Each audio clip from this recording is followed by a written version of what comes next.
Amerika ini ya punya dari penerbitnya, jadi dia masih menggunakan istilah balance sheet. Nah, di sini balance sheet ini kita bisa melihat dia merupakan key insight ya into interpreting a company's financial health. Jadi karena ini mata kuliahnya Accounting and Finance for Business, jadi intinya kita bisa melihat data-data yang ada di balance sheet itu yang bisa kita gunakan untuk melihat performance dari perusahaan itu, jadi atau kesehatan perusahaan itu juga termasuk financial health of company ya. Nah, di sini ada beberapa learning objective yang ingin kita capai nanti berkaitan dengan bagaimana student itu bisa learning to read and interpret a balance sheet. Jadi memahami structure and component of balance sheets, lalu memahami how interpret financial data from balance sheet. Nah, selain itu juga student itu bisa memahami dari classification of assets, liabilities, and equity. Jadi ada tiga, nanti di balance itu ada tiga akun ini ya, assets, liabilities, and equity. Nah, jadi nanti bisa mendifferentiate between current and non-current assets and liabilities, lalu recognize the role of equity in the financial structure of company. Nah, selain itu, learning objektifnya adalah nanti bisa student itu discussing the implications of balance sheets on companies health ya. Jadi mengakses financial health of company dengan menganalyze its balance sheet. Jadi akun-akun atau data-data yang ada di dalam balance sheet. Nah, selain itu juga memahami pentingnya liquidity and solvency ratio. Nah, ini nanti rasio-rasio yang bisa kita gunakan uh, uh, yang kita gunakan ya, yang ada datanya yang kita ambil dari balance sheet. Nah, ini adalah format balance sheet ya atau structure dari balance sheet. Jadi yang seperti sudah kita diskusikan minggu lalu kan, balance sheet itu dia terdiri dari assets, liabilities, and equity. Jadi ini adalah uh, accounting equation sebenarnya. Atau sering disebut juga ada yang mengatakan balance sheet equation. Jadi assets sama dengan equals liabilities plus equity. Nah, assets itu kan dia merepresent what the companies owns. Apa yang owns, yang dimiliki oleh companies ya, apa yang dimiliki perusahaan. Sedangkan liabilities itu represent what companies owns, the owns and owns ya. Dan terakhir adalah equity. Jadi represent the ownership value in the companies. Jadi biasanya equity ini setelah liabilities deducted from asset ya. Nah, ini adalah bentuk atau structure dari balance sheet. Nah, jadi kalau di buku yang menggunakan, kalau pakai IFRS, dia sudah menggunakan statement of financial position ya, jadi laporan posisi keuangan kalau IFRS. Tapi kalau kalau pakai GAAP yang dari Amerika tuh dia menggunakan balance sheet atau neraca. Nah, jadi apa itu yang membedakan ya. Jadi Bu, kok ada yang mengatakan statement of financial position, ada yang balance sheet. Jadi itu istilah dalam kalau IFRS sudah menggunakan statement of financial position. Nah, kita bisa lihat ini terdiri dari assets dan biasanya memang dia menggunakan 2 years ya untuk banding years to years ya. Jadi untuk membandingkan tahun dari per tahun gitu ya. Memang rata-rata menggunakan 2 tahun. Nah, aset itu sendiri dia terdiri dari current asset dan long term assets ya. Nanti current assets bisa cash and cash equivalent, lalu apa investment, lalu juga apa current which receivable ya. Jadi ada juga contribution receivable for rent, lalu ada contract receivable. Jadi yang berkaitan dengan receivables ya. Lalu juga ada inventories persediaan, lalu juga bisa unemployment trust deposit dan juga prepaid expense. Prepaid expense masuk dalam current asset. Nah, sedangkan long term asset itu long term position of receivables ya. Jadi yang biasanya receivable yang lebih dari 1 tahun. Nanti dikurangi dengan current portion, trade receivables-nya, lalu juga sama gitu ya. Lalu juga ada furnitures and equipment ya. Nah, dia katakan net, artinya itu sudah dikurangi dengan net itu bersihnya ya. Jadi misalnya dikurangi dengan eh, depresiasi gitu ya. Lalu ada endorsement investment dan juga other investment. Itu masuk ke long term asset. Nah, sedangkan di sisi sebaliknya itu adalah liabilities and ada yang mengatakan net assets ya atau equity. Nah, nanti juga liabilities itu bisa ada current liabilities dan long term liabilities ya yang artinya jangka panjang. Kalau current biasanya kurang dari 1 tahun, biasanya account payables. Kalau ada apa accrued salaries and eh, apa yang berkaitan dengan apa related cost-nya. Nah, ini dia gabungkan jadi satu. Nah, lalu juga ada net asset ini biasanya restricted sama unrestricted ya katakan ada temporary restricted, ada permanent restricted. Nah, ini yang dinamakan apa? Structure of balance sheet. Nah, seperti yang kita tahu tadi ada dua sections ya di dalam balance sheet itu aset yang left side karena dia kan assets equals liabilities and equity. Nah, sedangkan right side-nya adalah liabilities and equity. Nah, antara kedua side, baik left side or and right side, ini always balance ya. Artinya apa? Total value of assets will always equal the combined total of liabilities and equity. Jadi sama ya, bias kalau dia 1M ya right side-nya liabilities and equity-nya harus 1M. Nah, saya rasa sih uh, sudah pernah lihat semua ya laporan keuangan itu pasti seperti itu. Nah, kita akan lihat classifying assets ya per items atau kan kita istilahnya account kan account-nya tuh kan ada yang parent dan yang anaknya ya sub account-nya. Nanti jadi ada atau sering kita sebut COA atau check of account jadi aset. Nanti ada aset itu dibagi apa saja tadi current asset, non current asset, nanti ada yang berapa sub account-nya ya. Nah, tadi aset itu kan apa yang dimiliki perusahaan. Nanti dia dibagi dalam dua kategori, current asset and non current asset. Current asset ini short term asset ya, biasanya dia expected to be convert into cash atau digunakan within 1 year. Jadi dia pasti di bawah 1 tahun. Sedangkan kalau di atas 1 tahun, maka dikatakan non-current asset atau long-term asset. Nah, current asset misal seperti cash ya atau cash and equivalent ya kan, lalu account receivables, inventory, prepaid expense, nah itu masuk dalam current asset. Sedangkan non-current asset atau long term yang tadi saya katakan bahwa dia biasanya lebih dari 1 tahun, seperti PPA ya, property plant and equipment. Dan dia kan masanya pasti lebih dari 1 tahun. Lalu juga ada intangible asset yang biasa seperti patent, trademark itu ya, dan juga investment. Nah, ini adalah klasifikasi dari aset. Sedangkan klasifikasi dari liabilities, nah seperti yang kita tahu, liabilities itu kan apa yang company owes ya. Jadi dia yang jadi kewajiban lah, kewajiban perusahaan. Dia juga dibagi dalam dua kategori, yaitu current liabilities and long-term liabilities.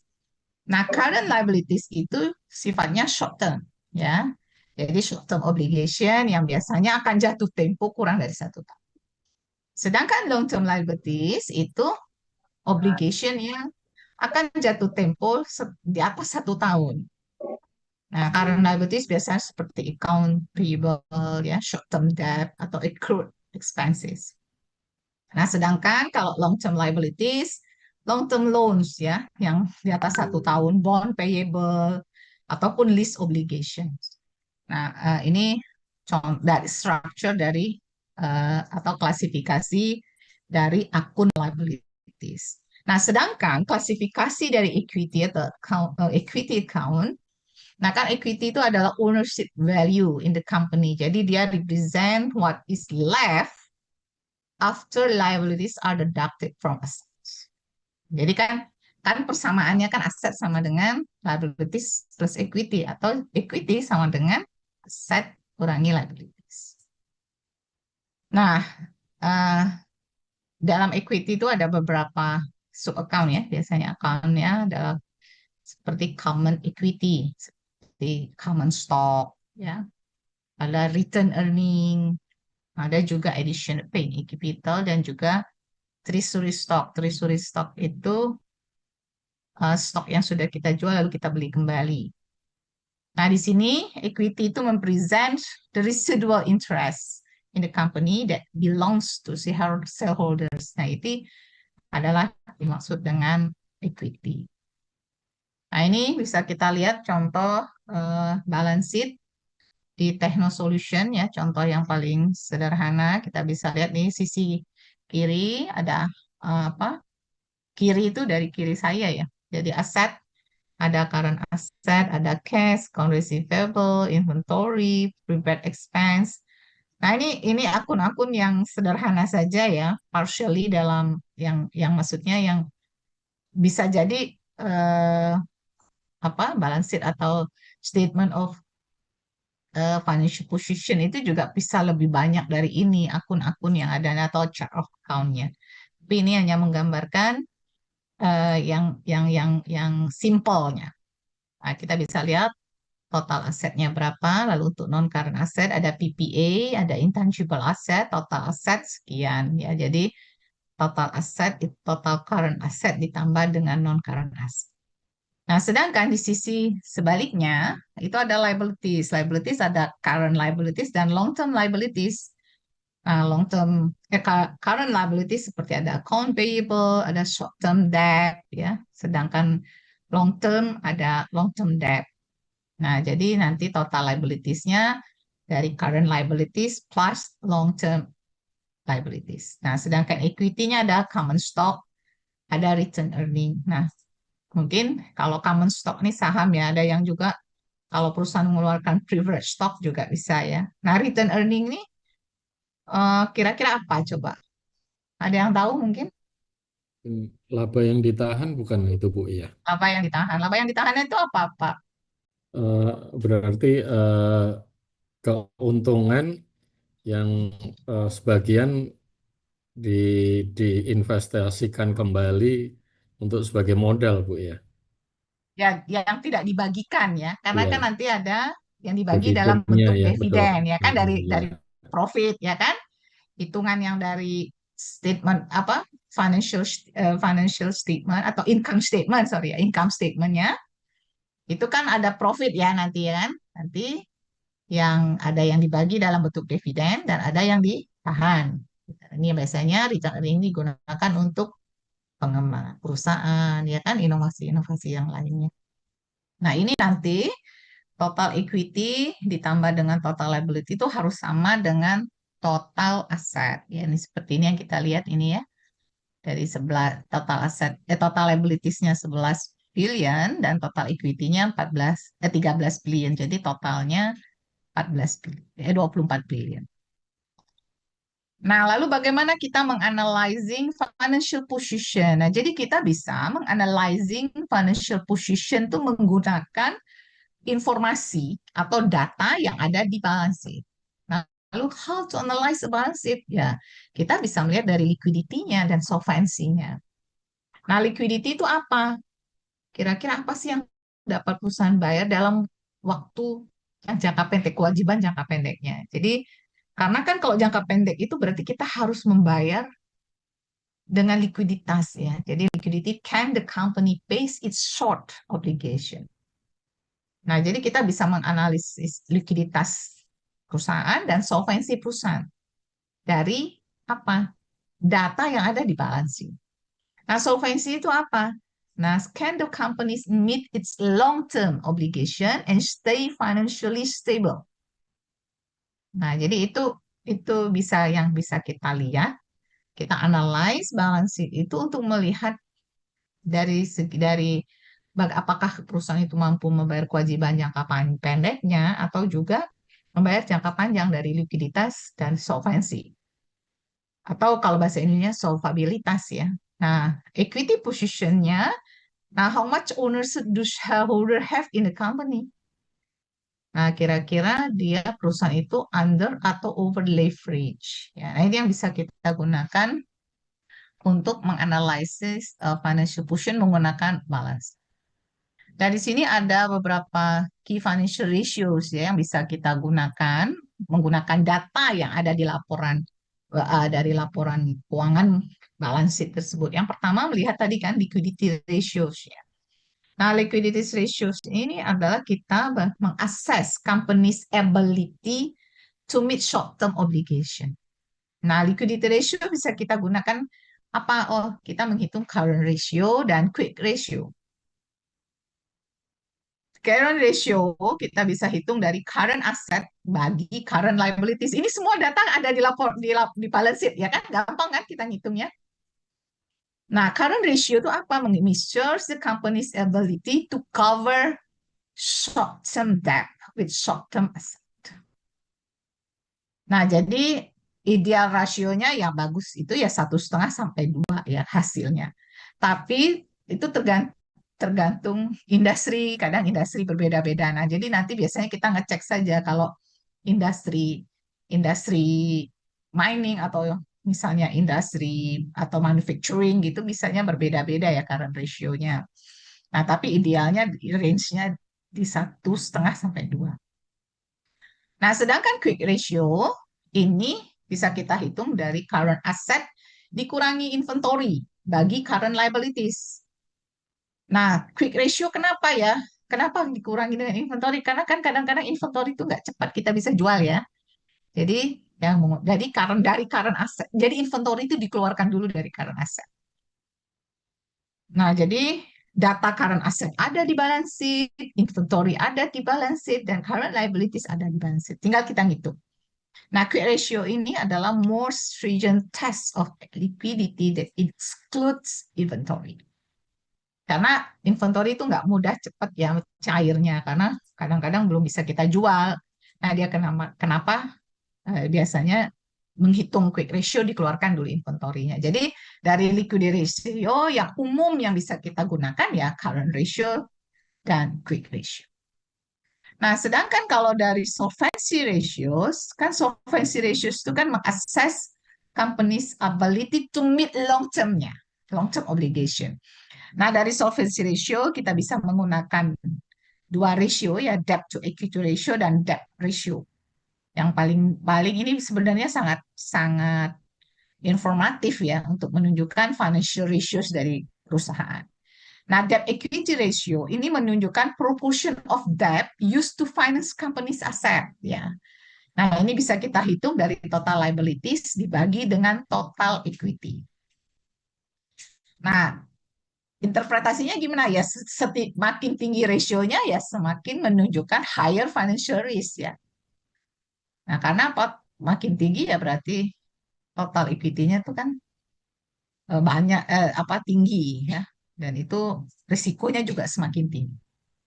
Nah, sedangkan selain debt to equity ratio kita bisa menggunakan debt ratio. Nah, debt ratio ini bisa kita hitung dari total liabilities dibagi dengan total assets. Nah, ini menunjukkan apakah proportion dari company's asset itu is financed by debt gitu ya. Nah, ini debt ratio. Nah, di sini kita bisa melihat interpreting liquidity ratio-nya.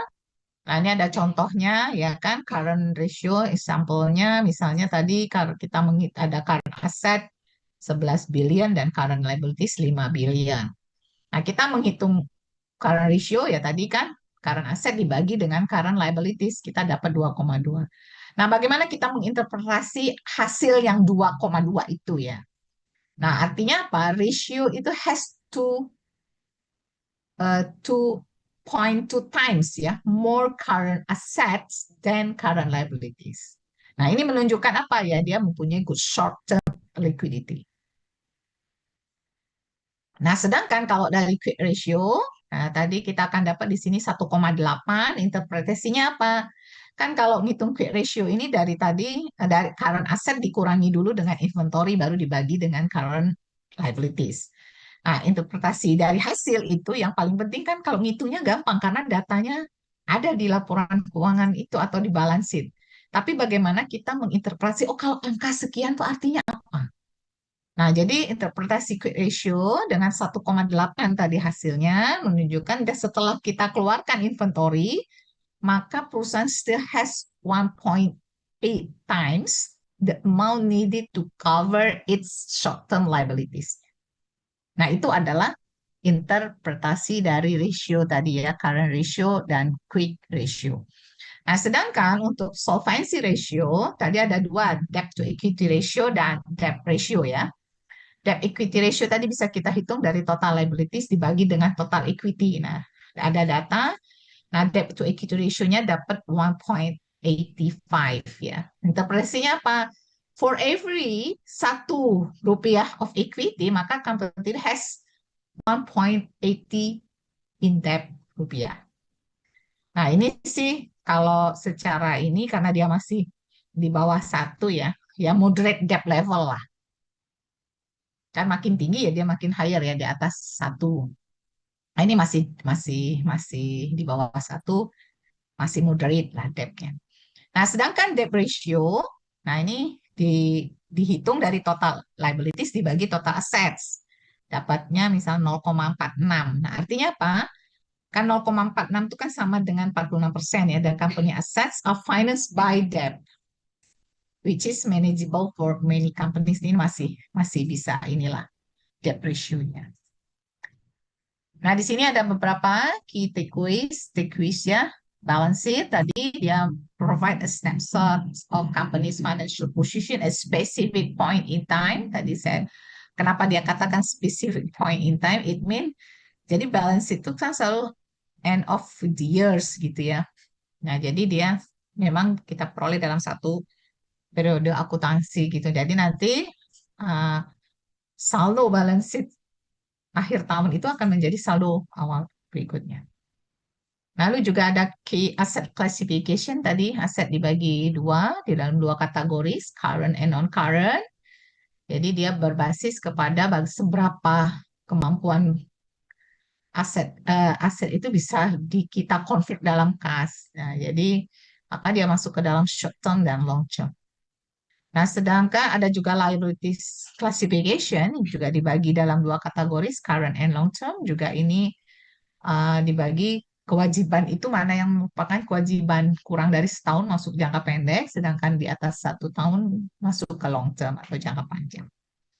Nah, equity juga di sini represent ownership and is what is left after liabilities are deducted from assets.